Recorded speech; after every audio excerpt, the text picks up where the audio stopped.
Ito yung likod niya mga boss. Bitbitan niya. Hawakan. Kaya ganito to mga boss. Amplifier po kasi malaki mga boss. Amplifier, platinum, tapos TV. Dito si Babaw mga bossing. Yan na po mga boss. Ang kabuuhan yan mga bossing. Yan. PVC lang lalagay ko mga boss. Lilipat ko lang po yung speaker mga boss. Isa na lang po yung kakabit ko na speaker mga boss. Doon ko na lang nilagay sa ilalim ng koneksyon ng speaker. Yan mga boss. Amplifier tapos platinum mga boss. Yan. Ito na lang isa mga boss.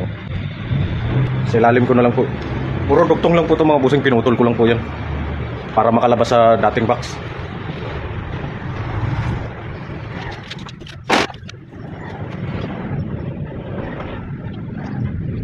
Koneksyon ng speaker mga boss, nandito na sa loob. Pag ganyan na lang, wala na dito sa likod. So ito po yung para sa speaker mga bossing. Dito ko na lang po siya isasaksak.